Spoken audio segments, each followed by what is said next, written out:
بسم اللہ الرحمن الرحیم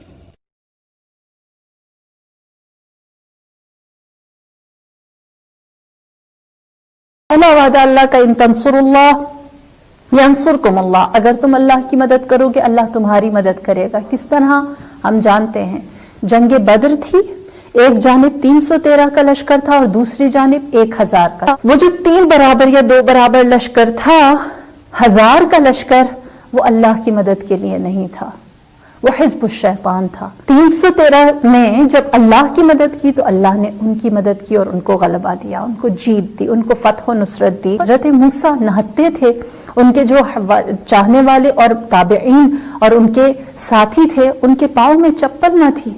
ان تنصر اللہ ینصرکم اللہ، انہوں نے اللہ کی مدد کی اور اللہ نے انہیں فرعون کے اوپر غلبہ دیا۔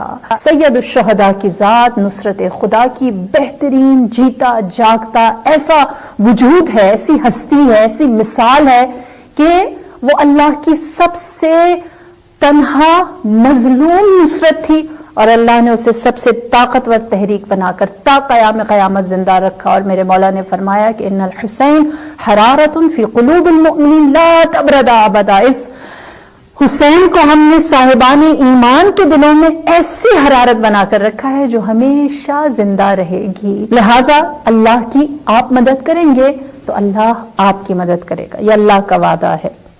ان اللہ لا یخلف المیعاد، اللہ اپنے وعدے کی خلاف ورزی نہیں کرتا۔ دوسرا وعدہ، لئن شکرتم لازیدنکم، اگر تم شکر گزار رہو گے تو اللہ تمہارے اوپر نعمتوں کو فراوان کر دے گا۔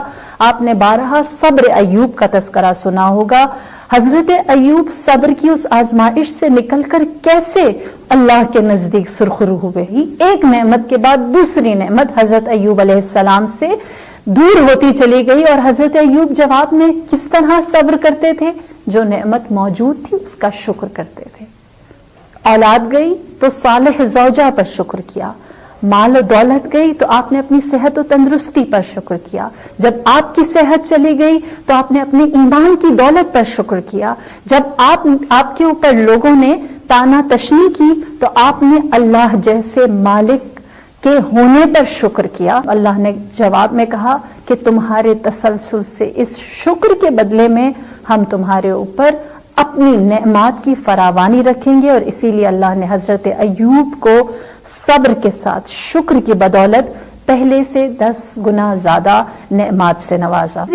تیسرا وعدہ الہی، تم میرا ذکر کرو میں تمہارا ذکر کروں گا، تم مجھے یاد کرو میں تمہیں یاد کروں گا۔ اور اللہ کا ذکر کرنے کی کیا خوبصورت مثال سید الشہداء نے قائم دائم رکھی، 9 کے نیزہ پر قرآن کی تلاوت کرتے رہے۔ ان آیات کی تأثیر سے آج تک ذکر حسین زندہ تابندہ ہے، اسے میں نے اور آپ نے زندہ نہیں رکھا، یہ اللہ کا وعدہ ہے۔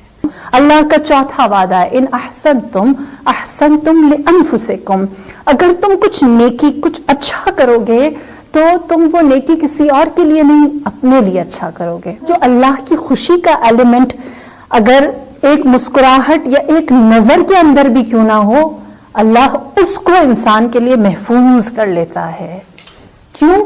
اللہ کے خزانے میں ہر چیز ثابت ہے، اور جو اللہ کے پاس ہے، کیا اللہ کو ہماری جانب سے اعمال کی ضرورت ہے؟ کیا اللہ کو ہمارے حسنات کی ضرورت ہے؟ کیا اللہ ہمارے بغیر کائنات نہیں چلا سکتا؟ کیا اللہ کو اپنے لیے بندوں کی ضرورت ہے؟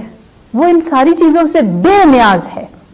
جو اللہ کو چاہیے وہ یہ کہ میری مخلوق میری خوشی چاہے، اور جب ہم اللہ کی خوشی تلاش کرنا شروع کر دیتے ہیں تو پروردگار عالم اس کو بہترین صورت میں ہمیں ہی پلٹا دیتا ہے۔ اسی لیے فرمایا ان احسنتم احسنتم لانفسکم، اگر تم نے کچھ اچھا کیا تو وہ اچھا تم نے اپنے لیے کیا ہے۔ فإن اللہ لا یضیع اجر المحسنین، اللہ احسان کرنے والوں کے اجر کو ضائع نہیں کرتا۔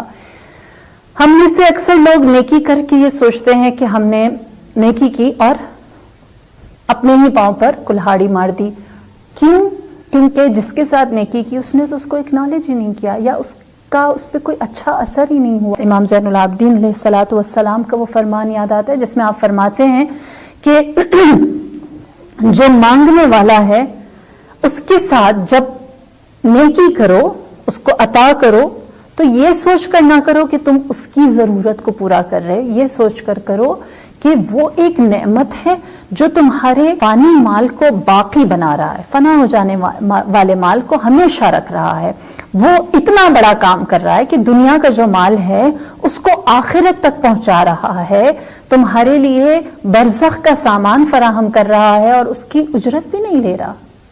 لہٰذا اگر ہم نیکی کرتے ہوئے یہ جان جائیں کہ ہم کسی فقیر کو مال دے کر فقیر کے اوپر احسان نہیں کر رہے بلکہ اپنی عاقبت کے لیے کچھ سامان بھیج رہے ہیں، تو ہمیں یہ سمجھ میں آئے گا کہ اس نیکی کا مالک اللہ ہے، اور اللہ کہتا ہے ان اللہ لا یضیع، اللہ اس نیکی کو ضائع نہیں کرتا۔ وہاں وعدہ ہے، فرمایا وَإِن تَصْبِرْ خَيْرٌ لَكُمْ، اگر صبر کرو گے تو وہ تمہارے لیے بہترین ہے۔ سب سے پہلے بے صبری جس مخلوق نے کی وہ شیطان تھا، اسی لیے بے صبری کی بنیاد پر اس کے اندر بہت ساری اور برائیاں آنا شروع ہو گئیں۔ جس بنیاد پر لوگ قاتلین سید الشہداء بنے وہ بے صبرے تھے، جس بنیاد پر لوگوں نے حضرت موسیٰ کو چھوڑا اور فرعون سے مل گئے وہ بے صبرے تھے۔ جنہوں نے صبر کیا انہوں نے کیا مقام، خیر لکم، اللہ کہہ رہا ہے کہ اگر تم نے صبر کرو گے تو تمہارے لیے اچھا ہے۔ تو صبر کرنے والوں نے کیا کیا؟ ہم جانتے ہیں صبر کی ملکہ ام المصائب شریکت الحسین جناب زینب کبریٰ سرزمین کربلا صابرہ تھی، تو انہوں نے فرمایا میں نے جو دیکھا اس میں حسن و خوبی ہے، خیر لکم۔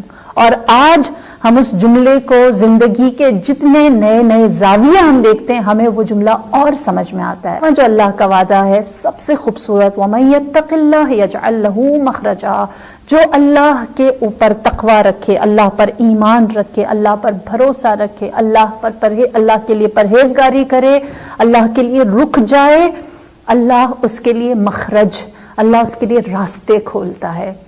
ہم گناہ کرنے میں جلدی کرتے ہیں۔ شیطان نے اللہ سے پوچھا اور کہا کہ پروردگار تو کس طرح سے اپنے بندوں کو ہدایت دے گا اور انہیں جنت تک لے کر آئے گا؟ اللہ نے کہا میں انہیں جزا دوں گا۔ تو شیطان نے کہا اگر ایسا ہے تو میں کیش دوں گا، اسی وقت ابھی جھوٹ بولو، ابھی اپنی مرضی کا نتیجہ حاصل کرو، اور تو کہے گا کہ آج سچ بولو، مرنے کے بعد جزا ملے گی۔ لہٰذا شیطان نے اس چیز کو ہمارے لیے بڑا آسان بنایا کہ چھوڑ دو اللہ کا راستہ اور اپنا راستہ یا شیطان کا راستہ اختیار کرو، تمہیں فوری طور پر نتیجہ ملتا ہے۔ اللہ کیا کہتا ہے؟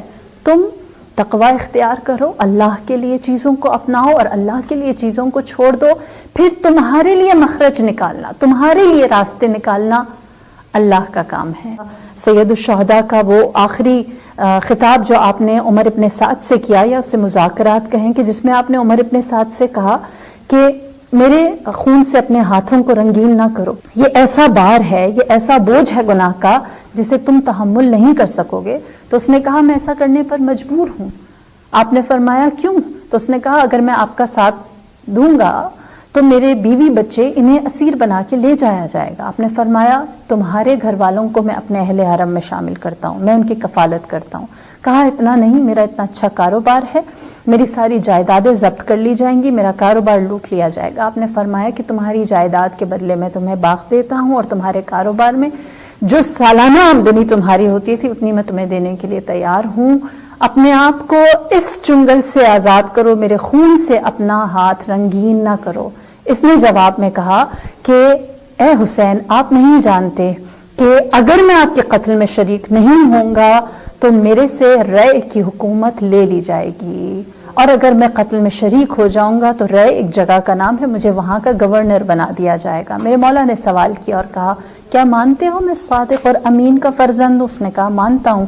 فرمایا اگر مانتے ہو تو جان لو رے کی حکومت چھوڑو، تمہیں رے کی گندم بھی نصیب نہ ہوگی۔ کیا ہوا کہ وہ امام کی بات نہ مانا؟ کیونکہ اس کا اللہ کے اوپر بھروسہ نہ تھا، تقوی نہ تھا۔